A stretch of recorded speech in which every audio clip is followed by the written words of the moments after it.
Assalamualaikum warahmatullahi wabarakatuh. Yang terhormat Kepala Balai Diklat Keagamaan Denpasar, yang terhormat Ketua Panitia beserta bidang akademis, terima kasih atas segala kerja kerasnya telah menyelenggarakan kegiatan yang sangat bermanfaat ini. Semoga kita senantiasa istiqomah dari awal kegiatan ini sampai selesai, meskipun banyak kendala yang kita hadapi.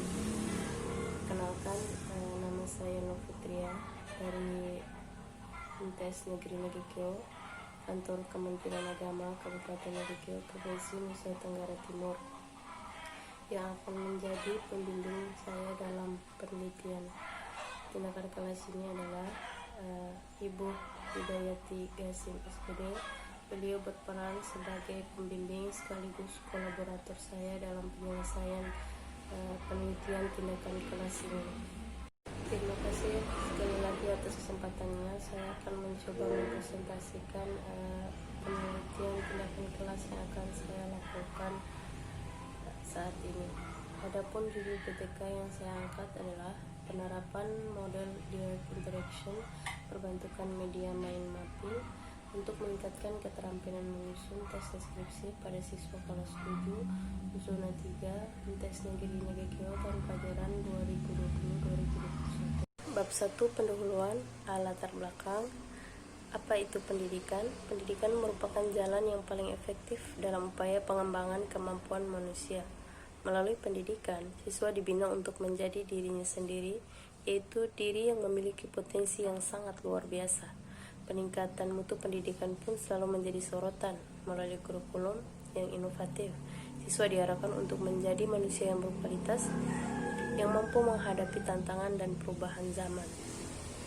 UNESCO yang merupakan salah satu organisasi yang bergerak dalam bidang pendidikan, pengetahuan, dan kebudayaan juga merancang 4 pilar dari pendidikan itu sendiri. Yang pertama, learning to know atau belajar untuk mengetahui sesuatu. Yang kedua, learning to do, belajar untuk melakukan sesuatu. Yang ketiga, learning to be, belajar untuk menjadi seseorang. Dan yang keempat, learning to live together, belajar untuk menjalani kehidupan bersama.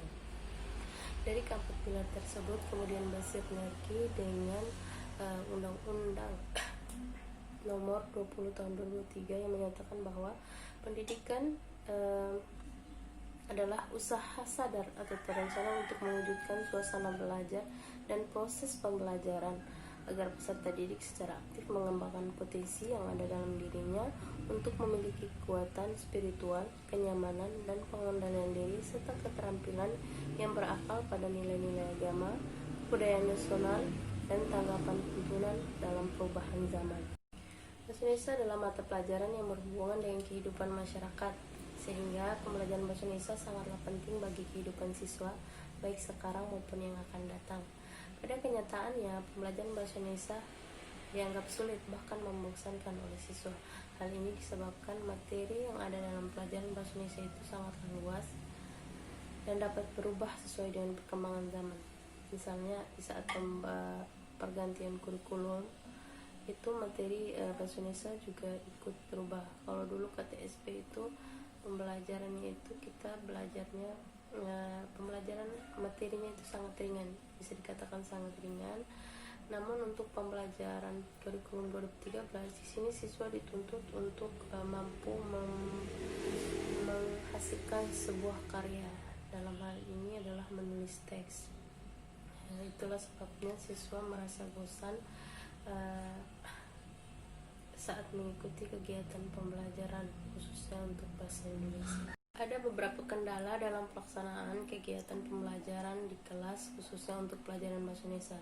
Kendala-kendala ini bukan hanya saya sendiri yang mengalami, namun saya juga bertanya kepada pembimbing saya atau sekaligus kolaborator saya, Ibu Hidayati Gasim SPD, terkait dengan kemampuan siswa di dalam kelas dalam pelajaran bahasa Indonesia ketika kegiatan atau pembelajaran menulis teks.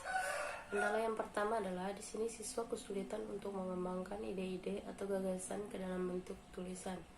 Yang kedua, kurangnya minat baca siswa yang mengakibatkan siswa itu kekurangan kosakata. Yang ketiga, kesulitan menulis paragraf yang kohesif. Yang keempat, sering menggunakan bahasa Indonesia yang tidak baku dalam pelajaran bahasa Indonesia. Dan yang kelima, pemanfaatan media pembelajaran dan sarana-prasarana yang digunakan oleh guru. Jadi saat kegiatan menulis teks itu siswa sangat-sangat susah untuk diajak.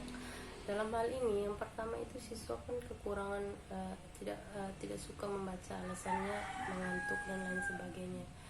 Kekurangan kosakata mengakibatkan siswa tidak memiliki keterampilan dalam menguraikan kata-kata menjadi sebuah kalimat, kemudian menjadi sebuah paragraf. Salah satu masalahnya juga yaitu penggunaan bahasa daerah sehari-hari, meskipun mereka menggunakan bahasa Indonesia namun ada unsur kedaerahannya di situ.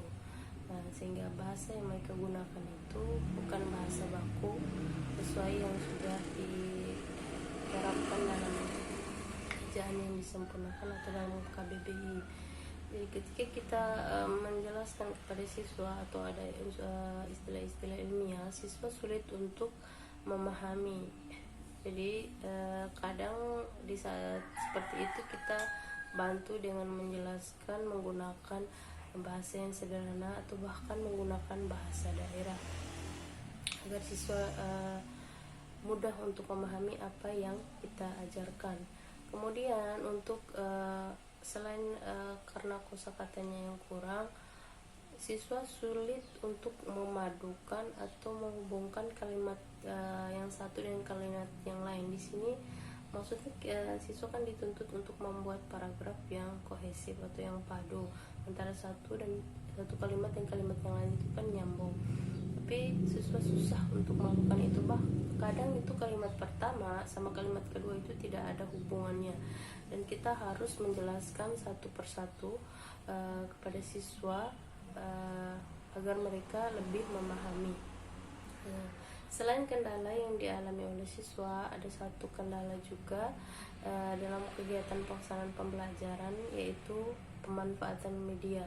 Jadi di sini guru kurang inovatif dalam penggunaan media-media pembelajaran yang digunakan di saat mengajar, sehingga siswa lebih tertarik untuk belajar dan lebih semangat.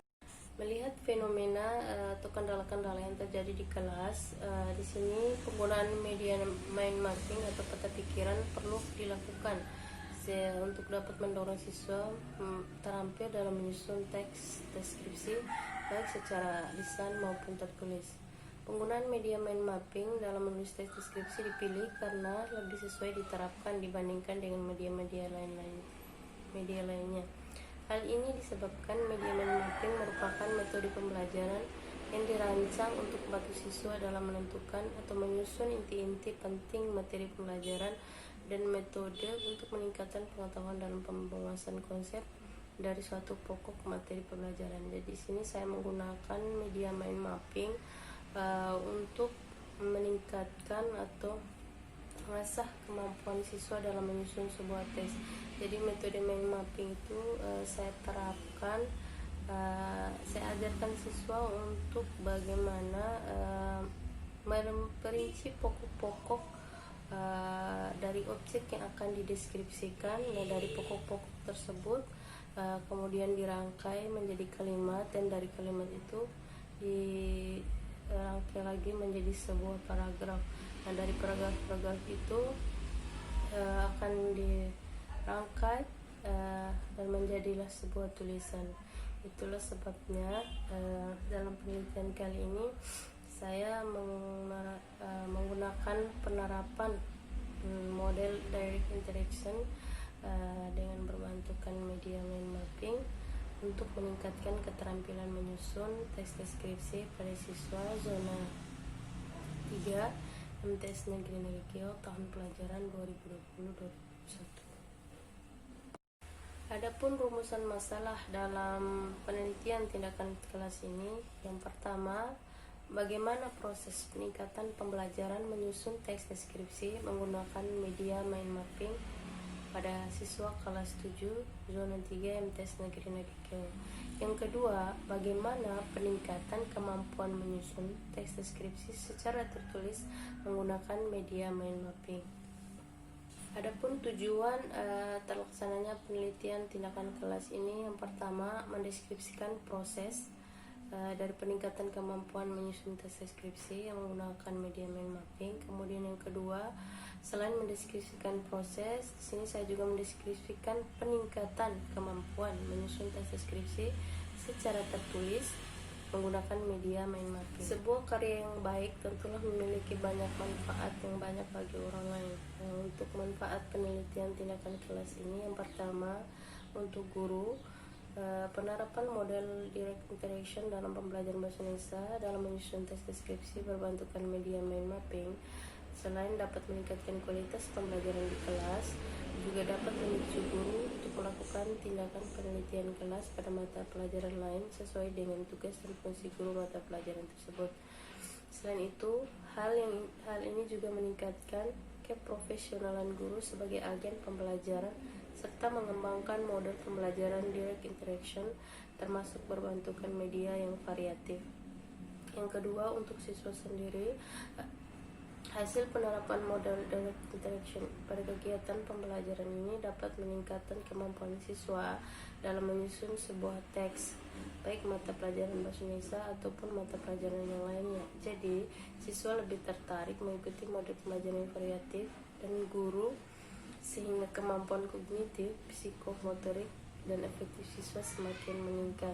Dan yang ketiga, untuk yang sekolah, khususnya untuk kepala sekolah, dapat mensosialisasikan dan mendiseminasikan hasil penelitian ini kepada guru-guru lain melalui rapat rutin, seminar kolegial, in-house training, workshop, serta bentuk-bentuk lainnya agar terjadi saling tukar pengalaman demi meningkatkan mutu pembelajaran di MTS Negeri. Adapun inti dari proposal penelitian tindakan kelas ini adalah bagaimana saya menerapkan